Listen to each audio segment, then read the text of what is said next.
So the railways really need to invest more on the railway lines, and also in terms of increased wagon capacities which need to come up. The road freights, for instance, in the mining belts, I mean, we pay, I think, $10 for moving coking coal from Australia to India, and we pay $10 for a distance of 40 kilometers to move our iron ore. So that is another area where the road infrastructure needs to be built, and turnaround time for the trucks need to be increased, so that effectively road freights can come down. And I think we have a great opportunity in the district mineral fund that has been created, and we have been representing with the state governments that this DMF fund needs to be used for improving the infrastructure in the mining belt and the port areas. So the rail, road and port logistics, it should be a major thrust area for the state governments to use the DMF funds. The final point I will come to is on the industry profitability. I think, when we looked at the steel industry in general, I think one of the big challenges of the learnings from how we have seen the Chinese steel industry evolve, and should be a learning for the Indian steel industry, is really to focus on the profitability. And unless the industry profitability dynamics don't improve, it would be, it would not be wise to, keep adding on capacity. So I think, unless raw material costs, logistics costs come down, and unless the product prices move up, vis-a-vis whether it's through imposition of safeguard duties or whatever else that needs to be done.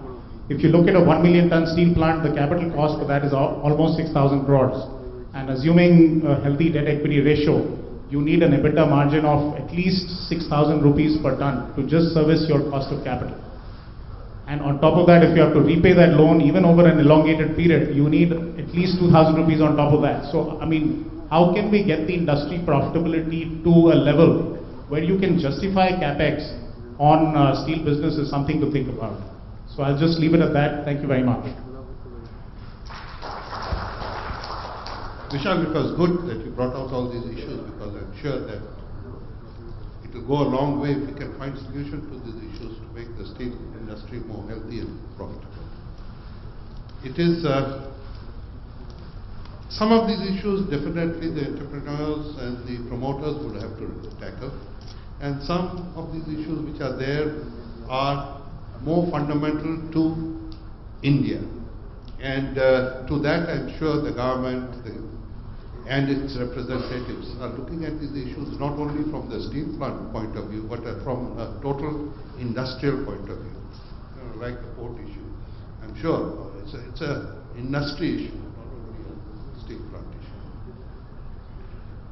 Anyway, these are areas which I'm sure attention is there, but we need to have much more focus on how we go about doing this. So, Mr. Mitra, would you like to now? Yes. Good afternoon. Thank you, BCCI, for giving this opportunity. It's an honor to talk in front of eminent personalities like Sajjanji, Joint Secretary, and other doyens who has moved the industry over the years, not only in India and abroad. So a lot of deliberations have taken place. I would like to talk about, say something. Let us utilize this price crash and the market. Every dark cloud is a silver lining. The industry has to be cost effective. We cannot say that China is dumping and sit idle. So our cost of production has to come down. Utilize this opportunity for technological upgradation and produce steel. With 70% cost of raw materials going into steel, time has come for us to evaluate where we can improve and cut costs. As we all know, Fe percentage in iron ore has a big contribution in productivity in blast furnaces, as well as goods in steel. Good hot metal makes good steel, and its economics. It multiplies into millions of dollars. This was, I should not say looked down upon, but few years back also, we were selling whatever we were making. That has gone. Now we have to be cost competitive. Maybe we cannot produce at the level what is being dumped now.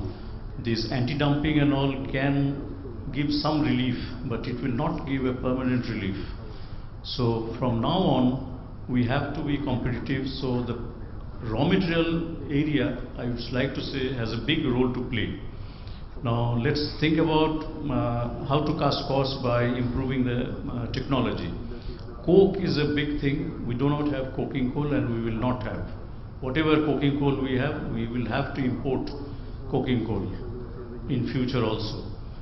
Can the mix of non-coking and coking coal increase? Today I think it's around 30-40%, but that we have a lot of non-coking coal. With good washeries and mix of coking and non-coking can add in reduction of coking coal. So that will give a big impact in the cost of production. Then iron ore. We have a lot of magnetite in southern India. Can it be properly beneficiated and used with proper mining techniques? There is a difficulty in mining magnetite over there because of environmental and forest issues. Good mining practice has to come. Somehow we had been continuing with our mining practices, but this needs a complete overhaul. Today we are getting cheap iron ore from Brazil because they enhance their capacity hoping that China will consume. Now it's a luck that we are getting. China has gone down, so we are getting iron ore at maybe $50 or so. But time has come. Let us keep the iron ore we have. Our raising costs are maybe more than the imported cost. So mixing alumina silica issue, our iron ore has a bad alumina silica ratio which impacts the steel, hot metal as well as steel. So if we can mix the ore and reduce the cost of steel, iron as well as steel, that will have a big impact. In fact, let us agree, today the criticality, the major reason for the criticality is a big anti-cyclic or whatever comment you can make about the raw materials. It's really at a loss, as Vishal has told and others also. Means raw material is really playing a big havoc in the industry, apart from the market price, the sales price.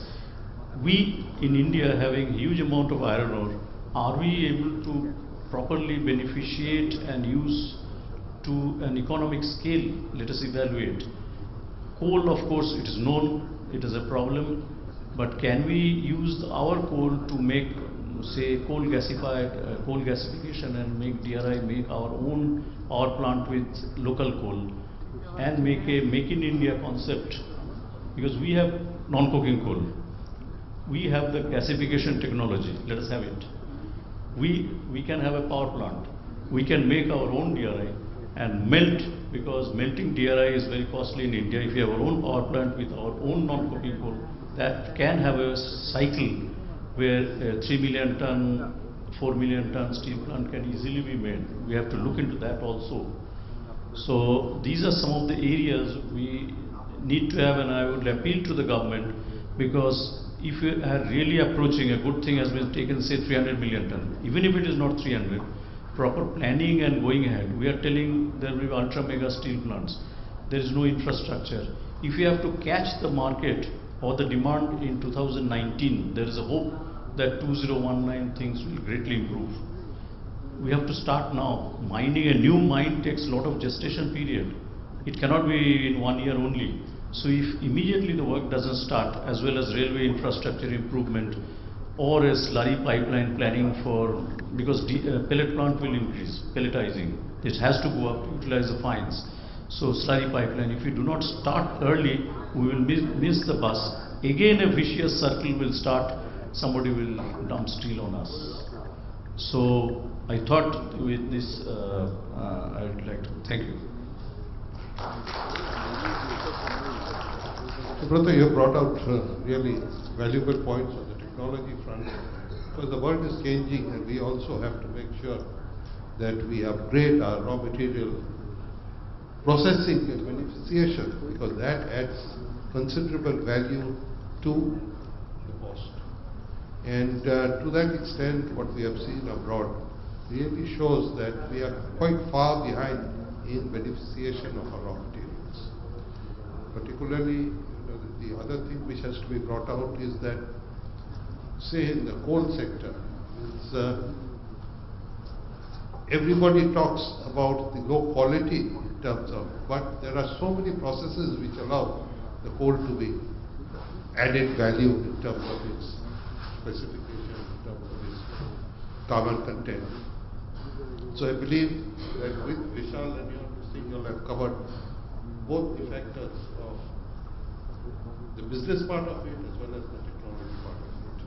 Now I'd like to hear Shashikant tell us how he looks at these issues. Good afternoon. Thank you very much BCCI to give me an opportunity to speak to eminent dignitaries and guests, and I feel honored. I will divide my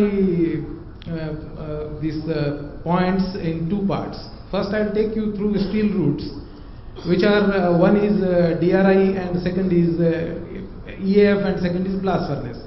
Now see the DRI. Why DRI we have 48-49 million ton capacity, but it is utilized, production is coming to 17.4, which is almost 36%. That is also measure is coal base. Now see what are the problems in that, why the capacities are not getting utilized. If you see the root cause, you see there are two raw material for the same, pellet and that is lump. Now if we see the lump scenario in India, that is over fines there is a premium of about 107%. If you go for DRCLO, the premium is 107%. If you go for even blast furnace CLO, BFCLO, that also it is having 72%. So if you see the international scenario, the premium over fines is hardly 15%. At peak level it is 15%, even low. So looking at this, the lump consumption becomes difficult in DRI, cost goes very high. And second, pellet is also, if you see that international market, that import is not possible. And pelletizing here industry also, whatever pellet is used is going for BF route, because most of the pellet manufactured is almost 63% Fe. So looking at it, my submission is, if we can really analyze the premium on fines for CLO, I think DRI capacities utilization will go ahead. Number two, then I will take you to EF route. EF route is scrap. Scrap is the one possibility, but unfortunately India has not started recycling process. It is far, and import handling issues, scrap is very difficult in India, and containerized cargo is much cleaner, but then transportation costs heavier by $20-25 more. So scrap is ruled out. Then we are left with only blast furnace route, where sinter and coke. Now coking coal, unfortunately India we don't have much resources, so we don't have any option but to import the same. But iron ore, we have high dependability on iron ore, and iron ore by this MMDR Act we are very charged of, very much charged, and look forward to see that some level playing field. And I am sure that the most of the the priority allocation will be done, or the allocation of the mines will go to end users, and that will be a booster to steel industry to a great level. These iron ore, after iron ore I will switch over to my discussion to that is the infrastructure and logistics. Now India is under global spotlight due to its steel making capabilities. Government is taking progressive policy decision. MMDR bill is one of them. It is a very good news, and moreover that now iron ore availability will improve, but then infrastructure and logistic part we have to see how we can handle that. Now I'll take to rail. Now rail has got planning of future rail network capacity and mobilizing fund accordingly is very essential now. Timely execution of railway projects is a key mine area, critical to ensure availability of raw material in cost effective manner. Specialized wagon should be made so that capacity utilization can take place. Dedicated freight corridors needs to be executed in time bound manner. We can see that South Africa, we can see Brazil, dedicated freight corridors are there where train goes straight 800 km and without any hurdle and at the lowest freight. Slurry pipeline is a cost-effective logistic solution for the volumes to the extent of pellet making capacities. And faster right of way along with rail line, highways, assured supply of iron ore to justify huge capital investment land, water and power availability support by government is a key factors in that. Now Indian ports are currently suffering from low productivity. Speedy unloading of cargo, slow unloading leads to increased transportation cost. Seamless connectivity, railway and roads to ports are not there.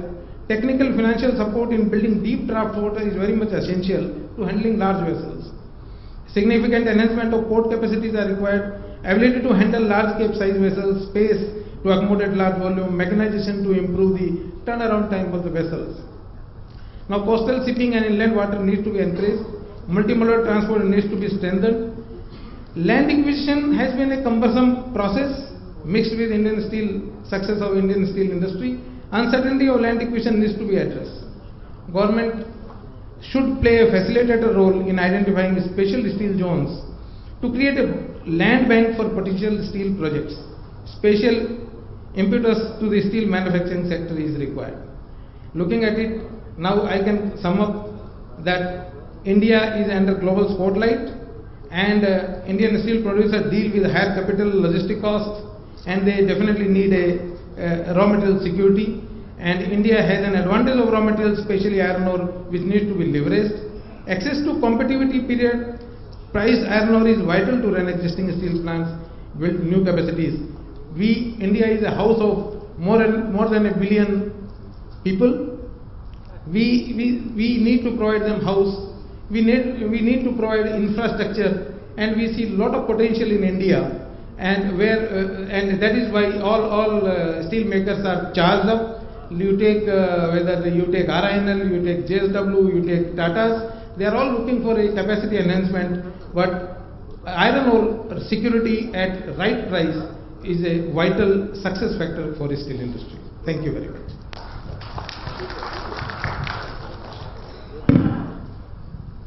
Yes, Shashikant, you have really brought out the real issues which are required to be tackled.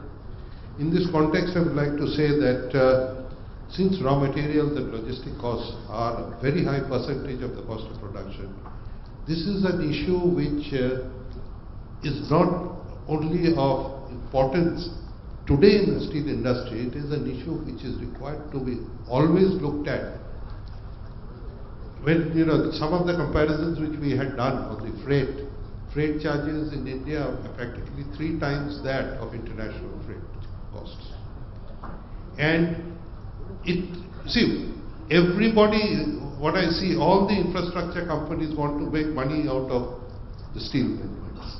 Now that is not possible. The steel companies also need to make some money.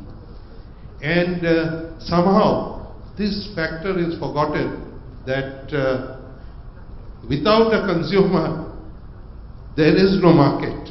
So if the steel companies are not there, the railways also do not have movements. And to that extent, it definitely requires a relook, not only at the structure of all the inputs, it requires a relook at how the pricings are being done by many of the public sector entities. And I believe that if we have to move from 100 million to 300 million, as was mentioned by the finance minister, it will remain a pipe dream unless we start looking at all the other factors. I would like to state that India has done an immense work in increasing its production after decontrol of the industry.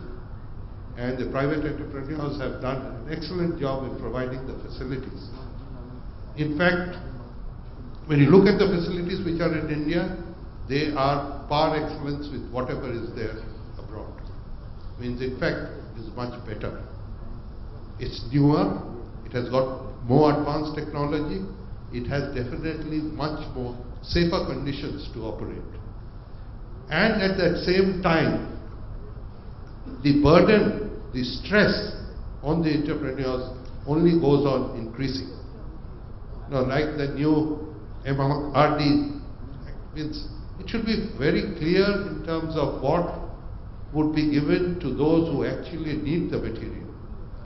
And I am sure that these are issues which will be, in many of these pronouncements which I hear that the government will be making so many lakh crores from these auctions. Well, it would be better if some of those lakhs of crores went to the industry to invest and work out something for the future of this country. Otherwise, we would be looking at a very, I would not say sad situation, but we certainly will not see the growth which is India is capable of and needs. With this, I thank all the participants for their views, and I'm sure that we will continue this debate. Thank you very much. Can I request Mr. Vishwadeep Gupta to hand over some mementos on behalf of Bengal Chamber of Commerce and Industries to the Speaker and the Chairman of the session.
Since Mr. Abbasi is here, one thing which has always sort of troubled us in the industry, seeing what has happened on auction and cancellation, etc.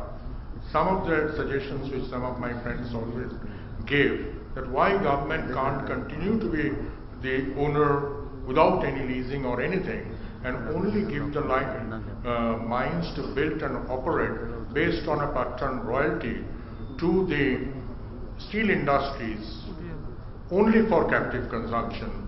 Does that satisfy the legal and the requirement of the industry? We will break for the lunch and we'll reassemble at 2:45 for the last session, which we need to finish by 3:45, latest by 4 o'clock. Thank you very much, and we break for lunch.